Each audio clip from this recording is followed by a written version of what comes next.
Hello and welcome to the Empowering Law Firm Leaders podcast, where we'll be talking to experts across the legal sector to discover the mindsets, behaviours, skills and digital tools that are needed to run a successful modern law firm.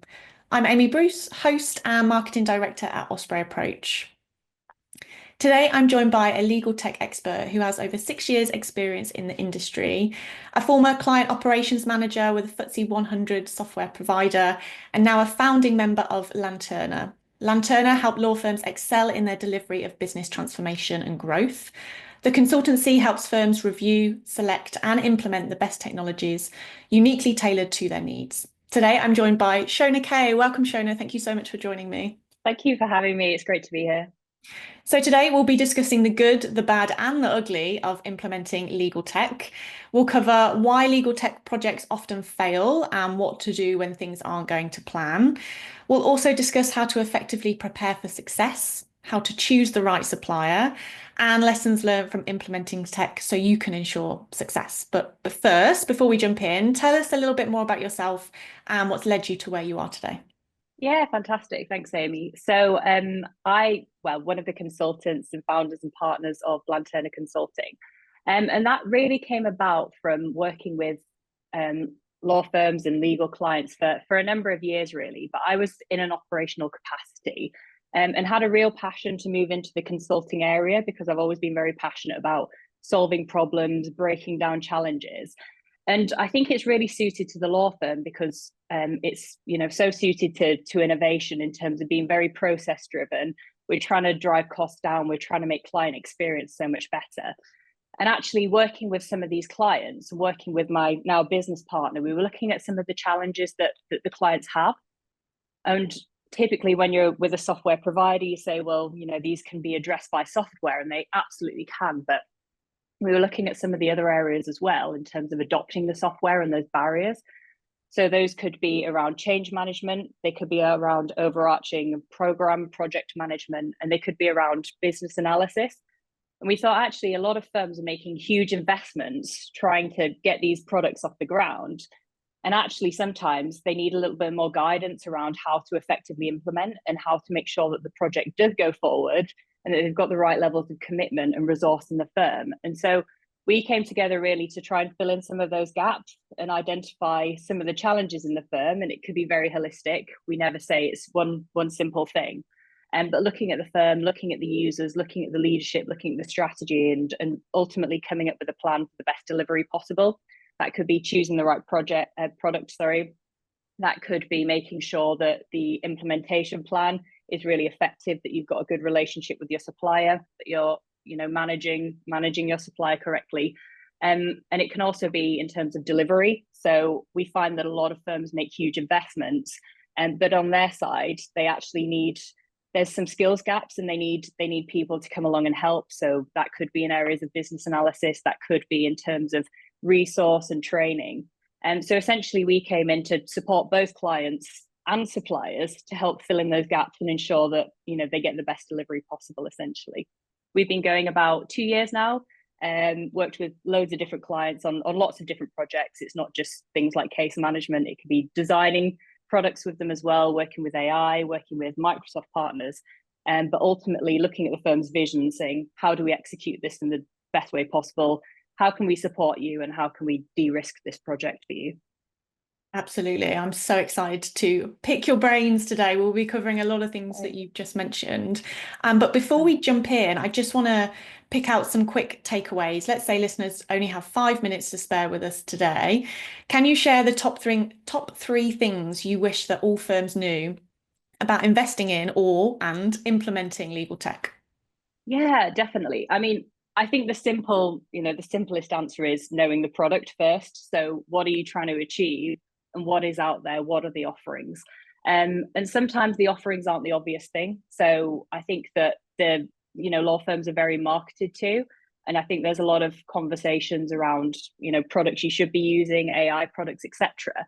But actually being a little bit holistic and looking at what your exact needs are, and actually saying, let's step back, let's have a look at who we are as a firm, what our requirements are, and the products that could fit that. So I'd say it's the right products. I'd say it's engaging people as well. So making sure that you understand ultimately the journey that your users are going on, what their true requirements are, and what will make their jobs better. So making sure you engage users really early, with requirements gathering, with workshops, understanding their pain points.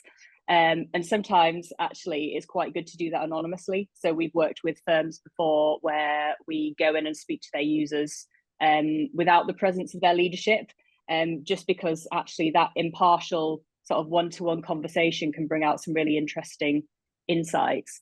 And then I'd also say it's around skills as well. So you're making a huge investment potentially, but it's not just a purchase of a product. It's making sure that your firm is actually ready, has organizational readiness to drive forward a project. It might be that, for example, you've got lawyers that aren't able to test the product or aren't able to review the product because they're just so busy. So it's making sure that you've got the right resource to ensure it can be implemented in the right way, and looking at, well, do we need to bring extra people in? How do we fill the gap? So I'd probably say it's those three things that are really key to making sure that you've got the right scope for delivery, that you know what you're doing and that you've prepared. Absolutely. So yeah, number one, know the product. Number two, get buy-in from your team. I love that anonymous idea. I think people can be slightly more honest in that case. Yeah. And then secondly, resource it well, especially in terms of having the skills to be able to manage the tech or use the tech. I think that's a great start for people to know how to successfully implement new tech. So Yeah. we first met at the Legal Geek event this year. Yes. And I immediately knew, I was in your workshop, I immediately knew I wanted to talk to you on the podcast because you compared implementing legal tech to going to war. And I knew, yes, we'd have similar experiences, and I'm sure you've got some serious tales to tell. So thank you for joining me today. For context, in your workshop, you discussed how the book The Art of War, written by General Sun Tzu over 2,500 years ago, has become the cornerstone of strategic thinking.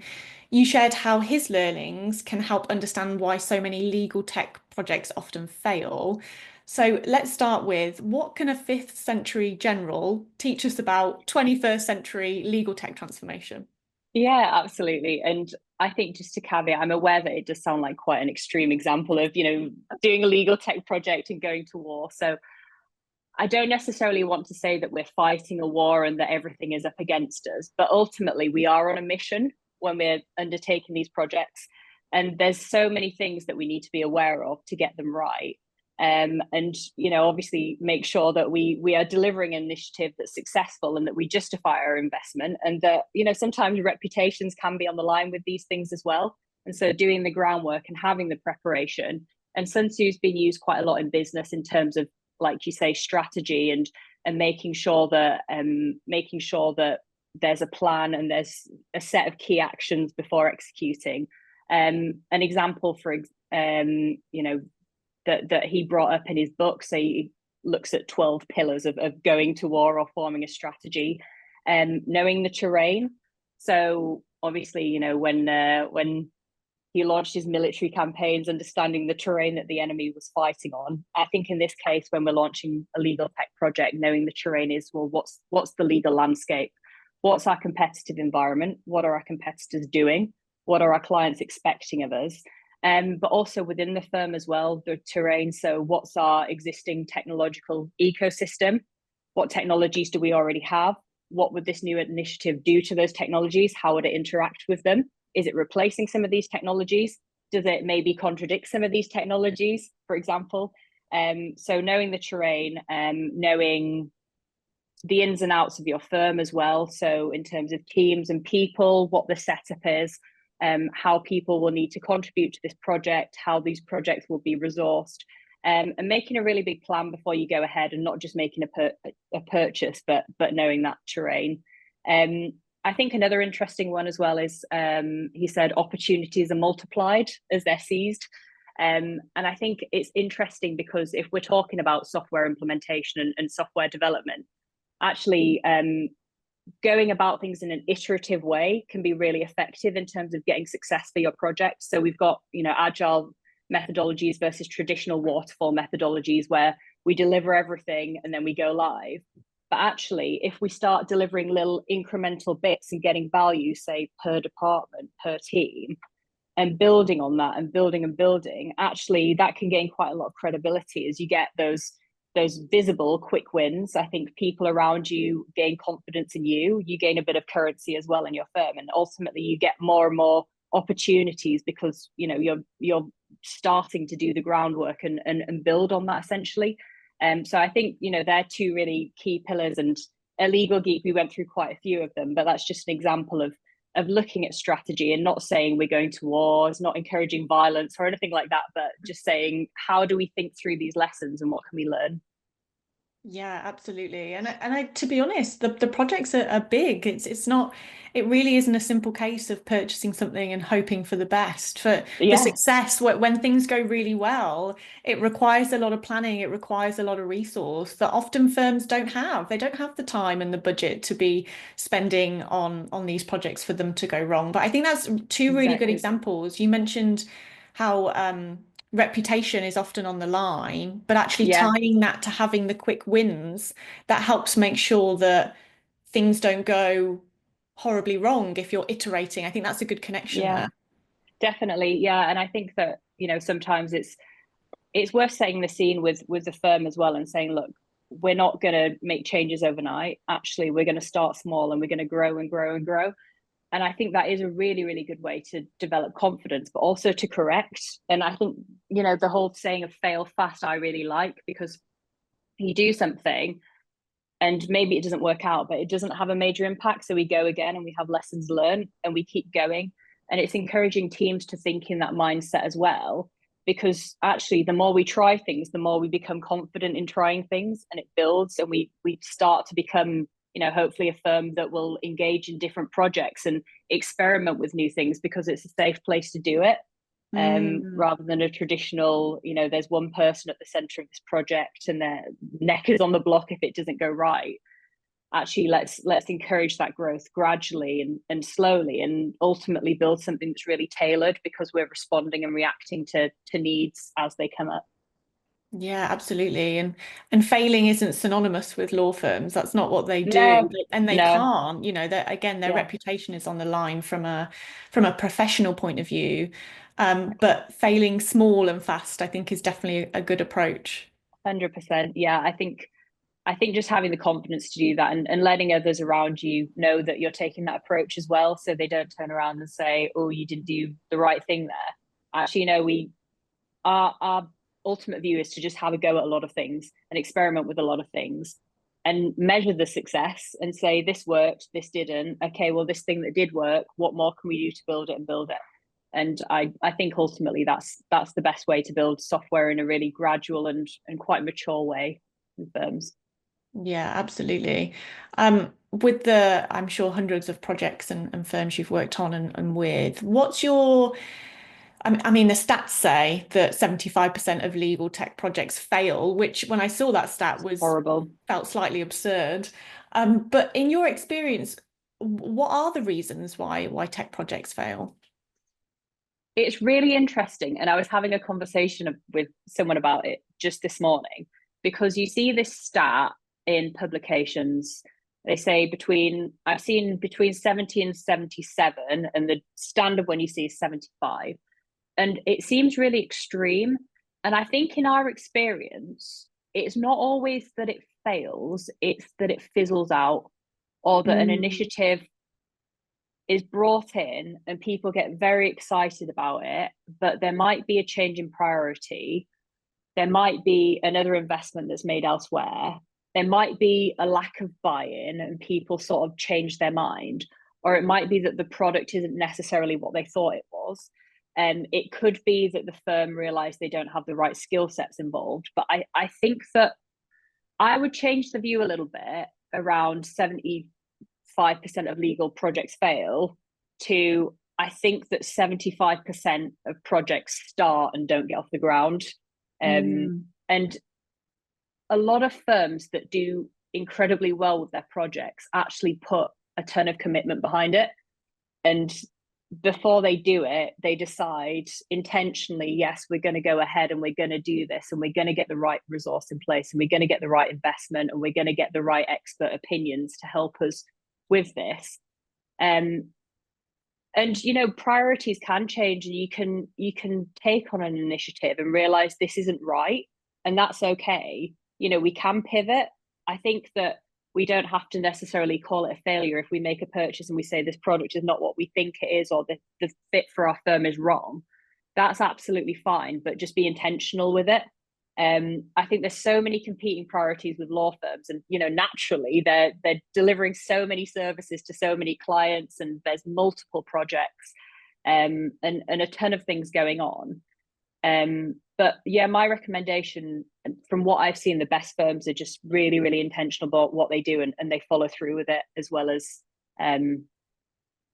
pivoting when they need to, but doing everything with intention and purpose. Yeah, I love that. And I think you're right, actually. We see this as well, that everyone's so excited on day one. It comes to day Yeah, 10 and everyone's a bit like, oh, I'm over this. I've got to do another yeah, training session, yeah, or oh, exactly, I need time exactly. to review this, which I don't have. I think that's so true. So I guess it's worth defining what failure means. How would you define if a project failed? Is there such a thing? It's a good question, isn't it? It's a really good question, because you do have extreme examples where you see firms make multi-million-pound investments and then it just doesn't get off the ground. And sadly, we've seen publications about that as well. And we've seen that attributed to individuals, where it hasn't necessarily, gone their way, and they've had to pivot, buy another product. But it's been very much, they've been forced to do something different. It hasn't been necessarily a change in view around the product. I think though, like I said, there's extreme examples of failure, but then there's also an example where maybe a firm gets quite excited or has an intention to do a project, but I think other things maybe come about, and it could be for good reasons or bad reasons.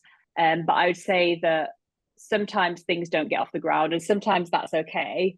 But I think that if you start a project and you start it right, and you say, okay, this is what we're wanting to achieve, this is our ROI case, these are our measurable outcomes, it gives you something really good to follow, so that you can then say, okay, well, let's go back to this and let's keep measuring the product against our original intentions.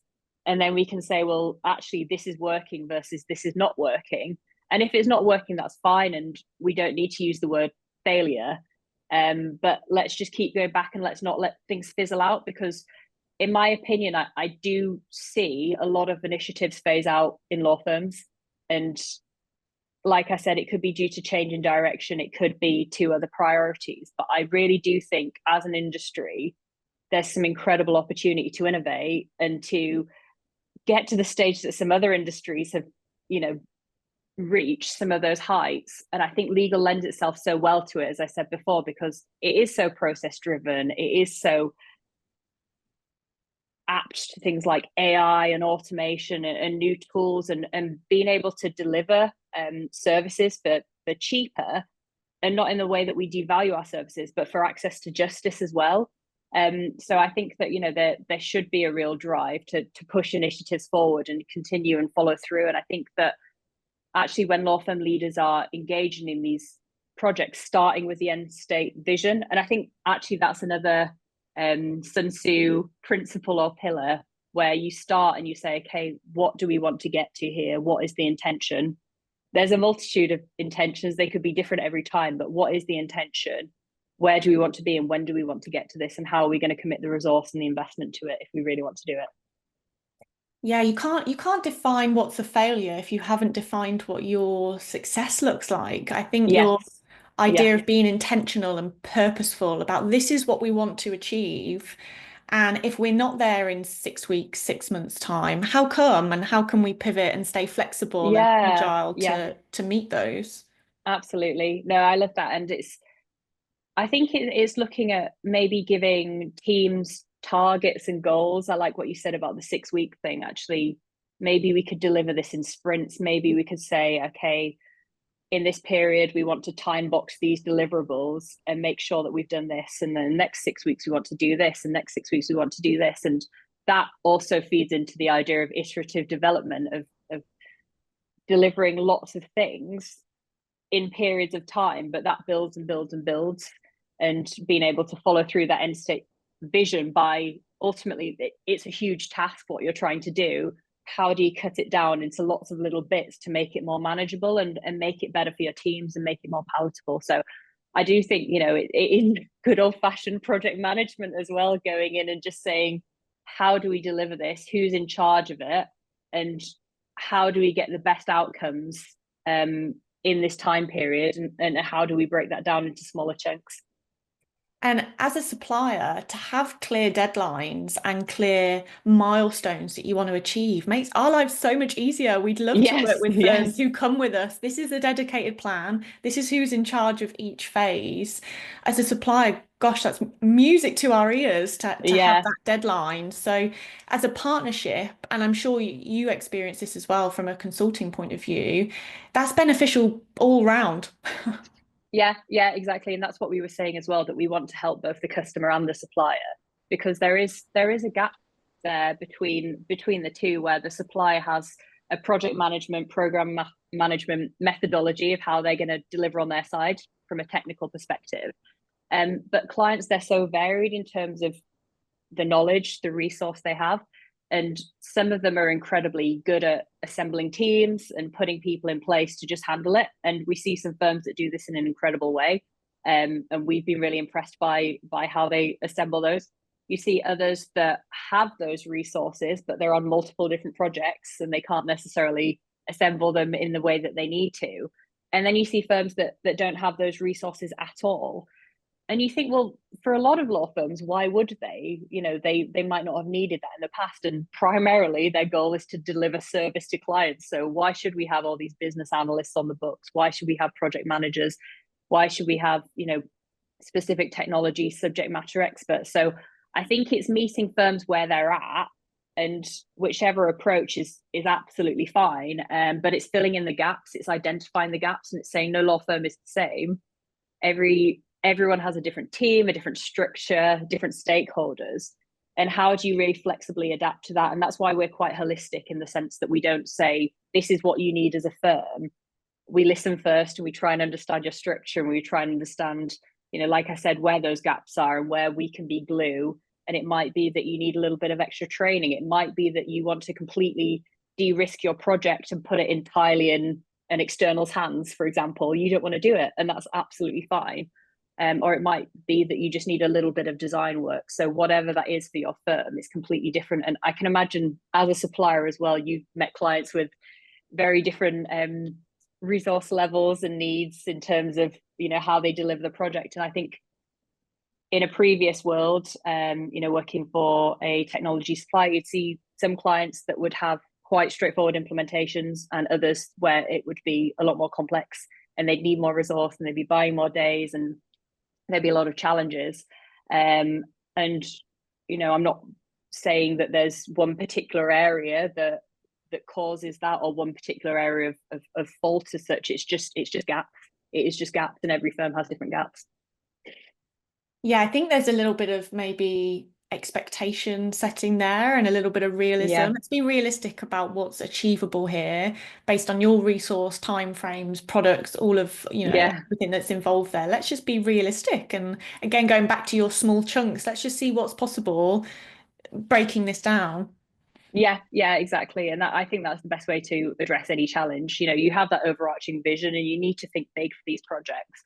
But then once you've established that vision, you need to think small, and you Mm. need to actually go into the granular and start working with the teams. And it's almost, I've heard this, this like T-shaped, where you kind of look at this like helicopter strategy, but then you have to cut down throughout the firm and look at all the different areas. So if we're implementing, say, a case management system or operational system, that's a strategic decision. But who is it going to affect the most? It's the end users that come in and do their day's work essentially on these systems. And if that's not working, or if that's not tweaked to their exact process, it's not going to be a successful product for them. So we have the overarching vision of what we want to achieve. It might be cost savings, it might be efficiencies, it might be moving into the future with better technology. But then it does need to become granular in terms of how it's rolled out and the user experience, because ultimately your project probably isn't a success if you haven't done what you aim to achieve, which is getting it on desks and getting people using it and replacing old systems.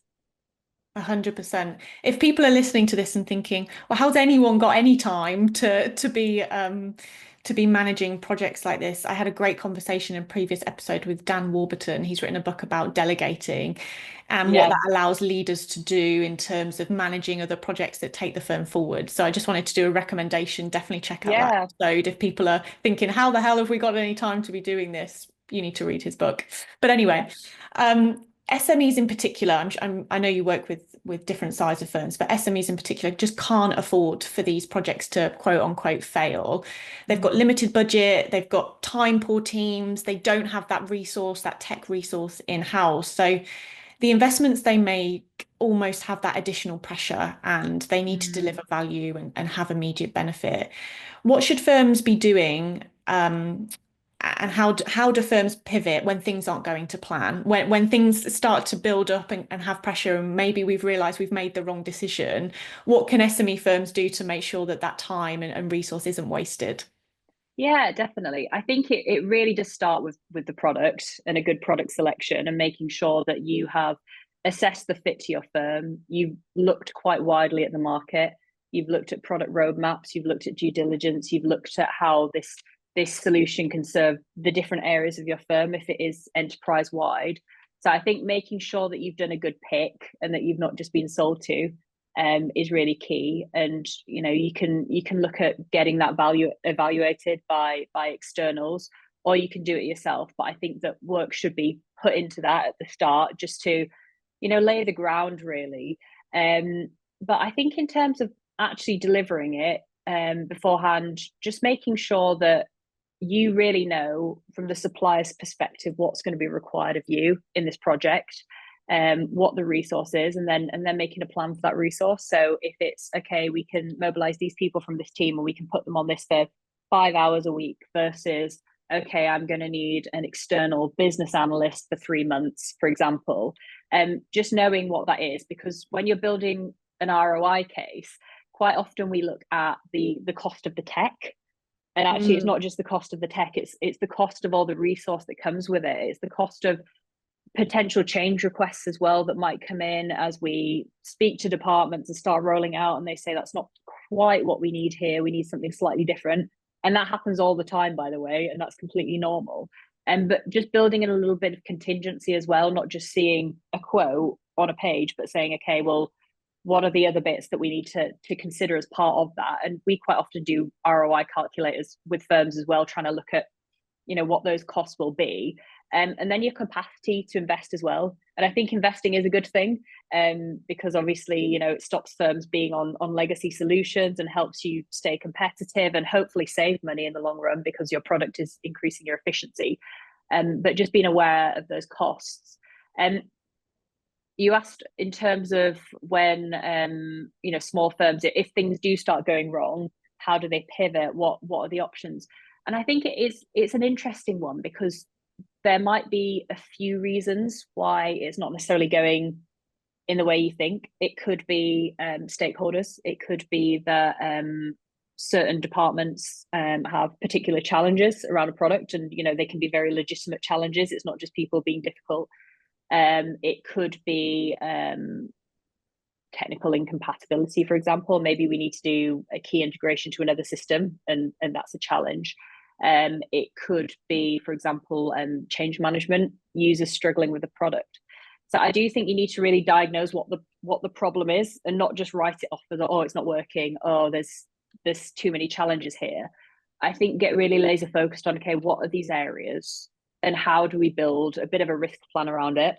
How do we start to understand what the origins of this challenge are?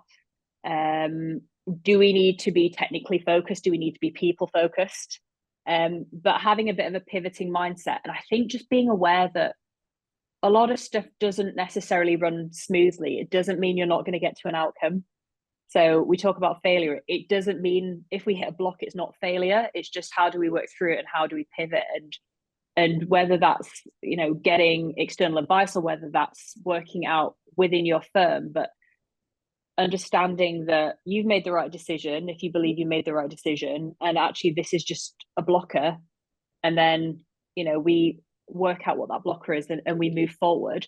And ultimately, if we get to the stage where we think this, for whatever reason, there's a blocker and this is now incompatible with how we're working, it's the whole sunk cost fallacy, isn't it, where you say, well, actually I need to look at this for what it is, and if I go any further I'm going to make additional wasted investment that's not going to provide extra benefit to my firm. And so sometimes stepping back and saying, is this working, speaking to colleagues about whether this is working, getting opinions, and ultimately sometimes making that hard decision as a firm. This hasn't worked out, but that's okay, because actually there's something better, and if we stop our investment now we can focus on other things. Yeah, and I guess the silver lining of things deciding that they're not going to plan is that you've probably learned a hell of a lot of the things you don't want or don't need or need to avoid in the Yes, yeah, future. So yeah, massively. you've made gains in what you've learned, I suppose. Yeah, I think that's so true. And even down to things like building workflows, if you've already done that business analysis with your departments, you've got all that knowledge essentially, and you can repeat it. And I think that you do run projects better through practice, and nobody wants a failed project, nobody wants something to not go right. But actually, if we do need to step back and say this hasn't worked, and it's very unfortunate if that is the case, but if we do need to step back, just saying, okay, what are the lessons learned, because that's super important. How do we take this forward in a really positive way, and how do we get lessons learned from our users as well, potentially, so that they can be involved in the journey and they can say, okay, well, going forward we need to do this. And we do see a few firms that have gone through multiple systems over the years, and then you speak to their users and they don't really want to speak about a new initiative because they're like, oh, it's just another phase my firm's going through. But I think just being really honest and open with users around the journey, and being really transparent around, okay, we're intentionally deciding to stop this because this particular initiative hasn't worked. However, we're now looking at either a pause, or we're looking at exploring new avenues. And I think people are okay if you take them on the journey. Genuinely, I think that it's communication, and it's making sure that people don't just feel like change is thrusted upon them, but they're part of it as well. Yeah, I mean, we can't bang that drum enough. I think every Yeah, person that I've spoken to who's in your position, or every supplier, that communication is absolutely key. And you're right, people are often, okay to go along with that journey as long as they're aware of what's happening. You touched a moment ago about being really clear about where the problem is and doing a bit of mm-hmm. investigation to be really clear on, okay, this is a people problem, this is a training problem, this is a tech problem. And actually, sometimes if you've chosen the right supplier and you've got a good partner, actually using them to your advantage, once you've nailed what the blocker is, communicate that with them. You don't know Yeah, what they could possibly provide or advice. They've probably seen it before, but if massively. Yeah. communicate that with them, and they can help you out. Same from a consultancy point of view. Yeah, definitely. And I think one of the brilliant things about a lot of the suppliers we see in market is they are really working in that partnership model these days. It's not just you are our client, you pay us money. It's I think they recognize that this is absolutely a journey. And for a lot of the suppliers, their products have been continually enhanced, upgraded. It's a journey. Software doesn't stand still. They've got roadmaps to deliver against. And they need to listen to clients too, and they're aware of that. And I think they want your feedback quite often, to make this product as good as it can be, because ultimately that benefits everybody. That benefits their client base. I think it's really important to be communicative, to not be afraid to pick up the phone to your supplier. And also, if you have challenges with your supplier as well, don't go passive. Let them know, because they need to know. And you've spent money, and I think that it's important for them to work alongside you and to help you realize that investment. Absolutely. Please don't ghost us. Please provide us that feedback. Good, bad, Yes, or yeah. ugly. We want to hear it. We Yeah, promise. which is great. Really, really positive. I think it just helps everybody to grow, doesn't it, in the long run? Absolutely. Back to Sun Tzu, he believed that the battle is not won on the field, but in the mind. So, in terms Yes. of legal tech projects, you must plan before you build. I know that's a really key part of your ethos. Can you share some practical advice for creating an effective plan? What does that look like? Yeah, definitely. I think, understanding what your overarching mission is. So, who are we as a firm? What are we trying to achieve here? What's the plan? And I think sometimes firms they have a driver to do something different, but they haven't quite articulated what the problems are, what their identity is, and what they're ultimately trying to achieve in this. And then I think how can we measure that in terms of ROI? So if we are saying, for example, we are losing X amount of money due to X, can we measure that? Can we put a number to that? And then can we say, okay, well, in order to tackle this problem, we therefore need X, and we're going to need to make this amount of investment to tackle it. And making sure that you're then recording against that as well, against those original numbers. Because I think it's really important for stakeholder management as well to see a number. I think that a lot of people have ideas and they say we should do a thing, and I think that over time, I think stakeholders potentially hear lots and lots of ideas. But actually, if you've got an idea and you can absolutely back it and say, okay, here's my plan, here's the number I want to put to the plan, here's the ROI, here's what I expect to get back. I think that's really, really powerful. I'd then say in terms of, you've got your product selection as well. What are we willing to spend? What are we willing to invest? How do we go about that? How do we conduct this supply selection? Because I hate to say it, but it's a project in itself. It is a project. It's not just necessarily ringing around a few people. It's understanding, what the requirements are, how we go about it, and how that technology partner, as we said, can align to us. And then I think once you've got your product in place, obviously it's making that really clear project plan. It's making a change management plan, and it's making a business analysis plan too, to make sure that you can deliver that. And then ultimately looking at that original ROI case, the end, and saying, okay, have we got to where we need to be? Have we spent in the right way? Did we go over? Presenting that back to stakeholders and just reminding them of the original vision versus what you've done, and continually referring back to that vision. Yeah, I mean, I know we've said it several times already in this podcast about making that plan and being really clear, but actually a lot of most of the work of investing and implementing tech comes way before you've even chosen the product, really, because you Massively, really yeah. have to know what you're looking for, know what you're not looking for, know who you want in a partner. All of that work comes before. I'm sure there's a quote about putting in the effort in up front to save you time later on. But Yes, it really is true when it comes to tech projects. definitely. Yeah. And I think, if you need to talk through that plan, or get external advice, absolutely do it, because I think sometimes, firms don't do this very regularly a lot of the time. Most SME firms do a project like this once every 10 years, and you'll have larger firms that have multiple projects and streams running. But if you are an SME firm, it might not be the case that you do this all the time. And so if you do need advice around how to go about it, some of the things you need to look out for, be aware of, actually that's okay. And it's just about de-risking. And I think if you de-risk your project, you can have a really, really effective implementation and do what you set out to do. But it's just being aware of those risks and not being afraid of those risks, just putting forward plans to mitigate them beforehand, and going in with that mindset, as you say, the battle is in the mind beforehand. Okay, we're not just going to jump on ahead, we're going to form a really structured plan, and communicate that as well. Mhm.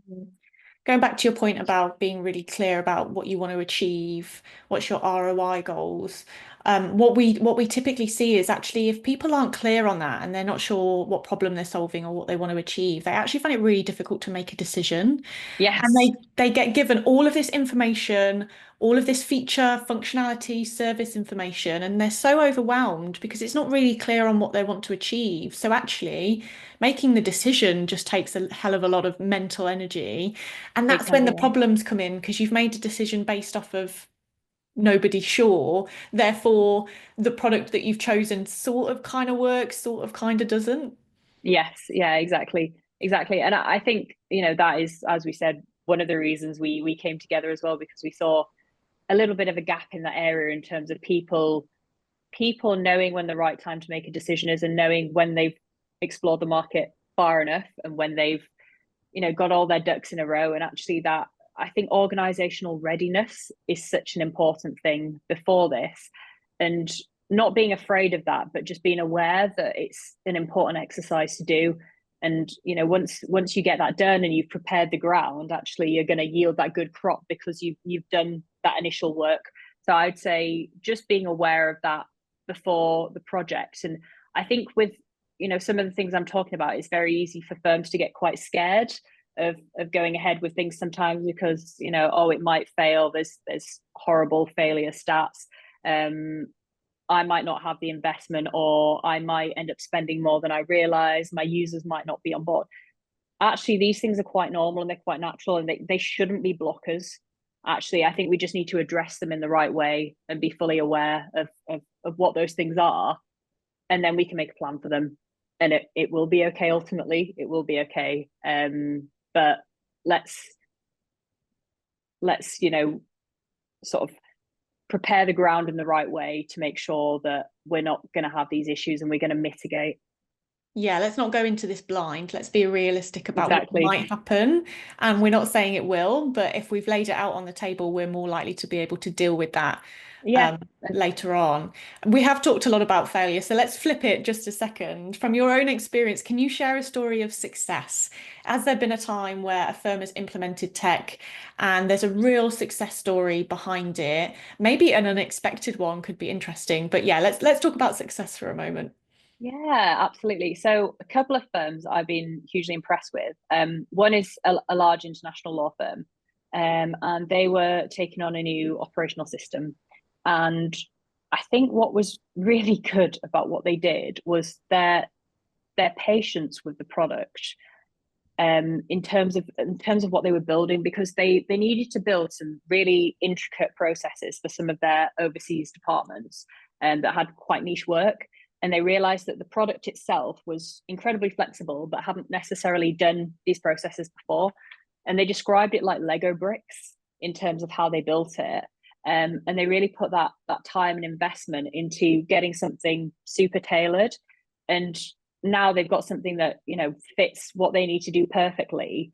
But they made sure that they allocated the right teams and the right resource, and actually I would say tested it in the right way as well. So they picked small departments first, that they could test these things on, and grew in confidence. And ultimately, they're spreading that product around the firm now. There's a lot of seats to be taken up in the long term. But I just thought their approach to going about their implementation was just really structured and methodical, but quite patient as well. But it brought them really, really good results.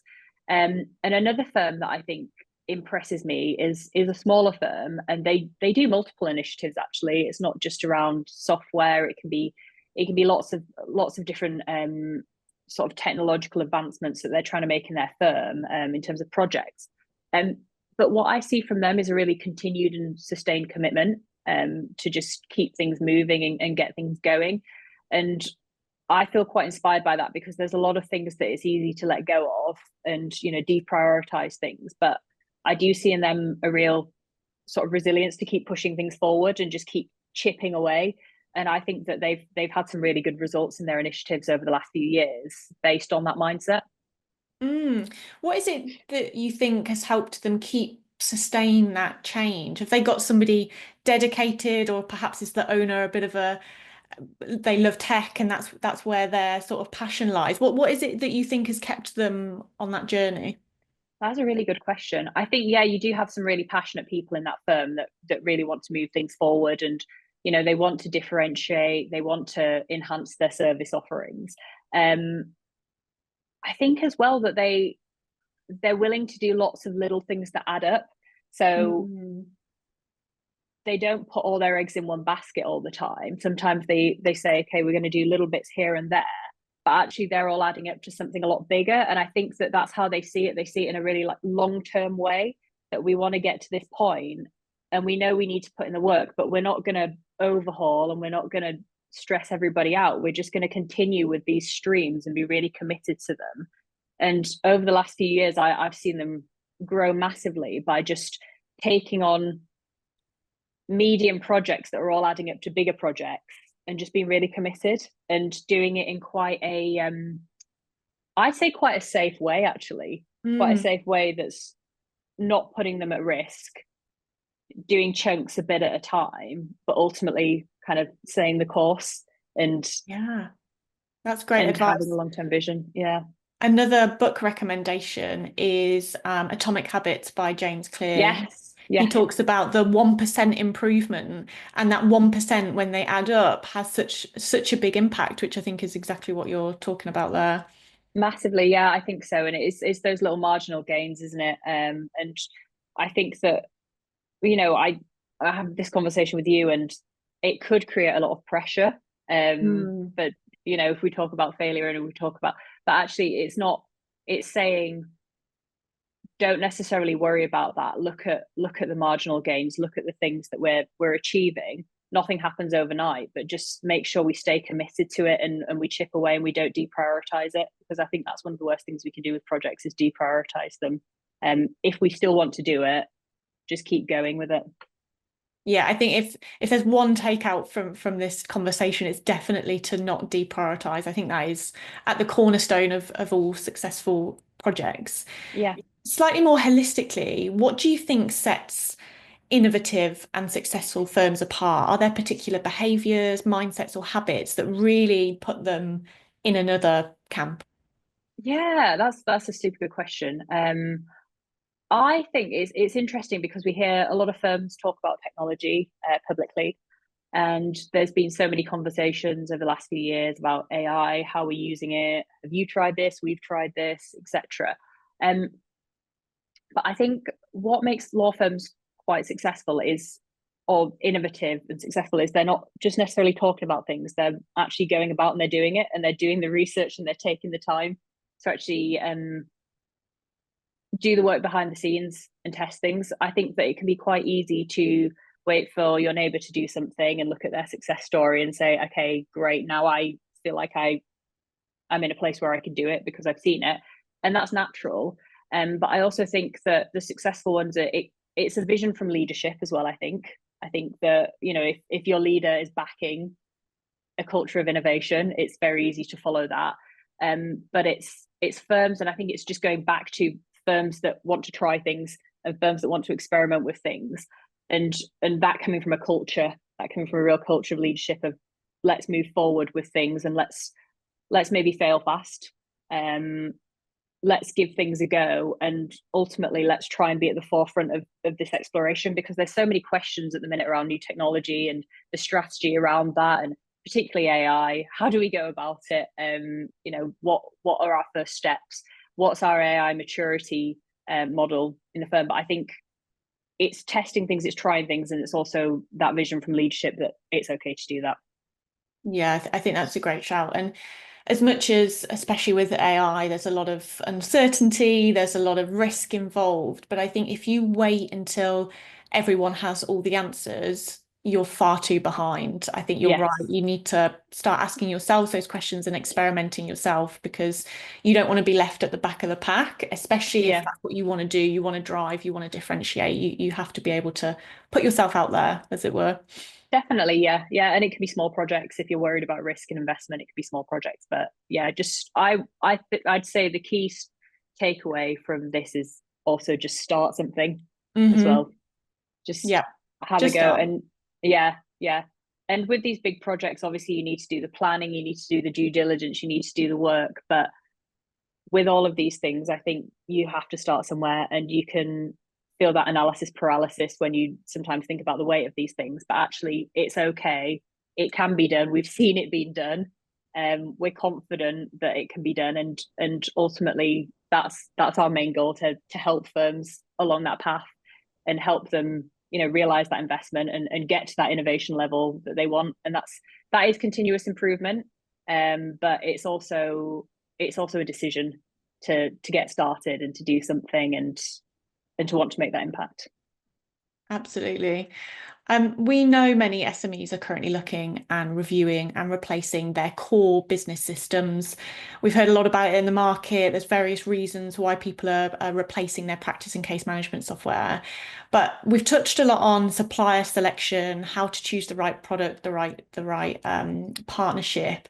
I just want to end on what advice would you share to help the effectiveness of supplier selection? So there's so many options out in the market, especially with There case are. management. How does a firm know what is best for them and that they've made the right decision? I think that's the $1 million question, isn't it? Because there are, as you say, so many options. I would say go about it as a process. So when you start, have a little think about, who you are, what you want to achieve, ROI, etc. But when you're looking at these suppliers, I think don't be afraid to ask them those questions. Don't be afraid to do really deep due diligence, deep dive analysis, because a lot of the time there's very well established technology providers out there that have worked with large clients for years, but they don't necessarily have that continued investment.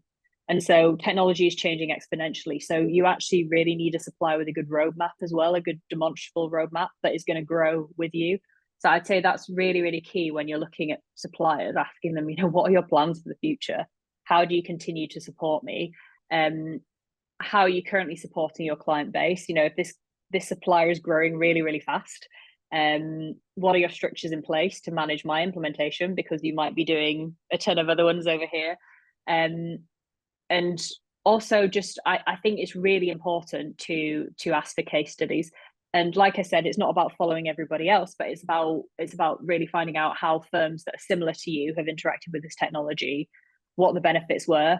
Talk to others that are using it as well. We've done that quite a lot, just speaking to end users or managers that have managed these projects, and they will be really candid. And I don't think there's any solution out there that is completely perfect, but I think there's some that are really flipping good and really, really flexible. And so it's understanding what your good is, I think, and knowing what works. So it might be that we see something and it looks really good on the surface, but actually it's not going to have the power or the flexibility that we need in our firm. There might be another that is not necessarily as pretty, but the things we can do with it are absolutely incredible, and it's going to take us to the next level. So what is good for you? What are your priorities? And I still don't think as Lanterna there's one product we'd say fits for everybody. And that's why I think that it's a really exciting process. We don't go in and say, you need X, you need to buy this person, this supplier, because we don't necessarily think that is right. And they serve different tiers of the market and they serve different needs. And so I think it's knowing exactly who you are and what good looks like for you, and then doing the research and the due diligence around that in quite a thorough way. Yeah, absolutely. Great advice. Know what works for you. Ask the difficult questions. Don't compare based on what they've told you. Compare on based on what you've asked. I think that's a really great shout. Yeah, And yeah, totally. speak to others. Speak to others about what's going on. Speak to others who have gone through the process recently, just Yes. from a process change management point of view, never mind from a product supplier point of view. I think that's also key. Don't go it alone, whether that's Yeah, external help, expert help, or whether that's just talking to your fellow law firm to see how they managed it. I exactly. think that's a great place to start. Yeah, great advice. No, thank you. I appreciate it, Shona. Thank you so much for letting me pick your brains. I couldn't wait to talk to you after your workshop. But yeah, thank you so much for You. being here today. I really appreciate it. No, thank you. It's been really, really lovely to speak to you, and yeah, really, really interesting conversation. So thanks for having me on.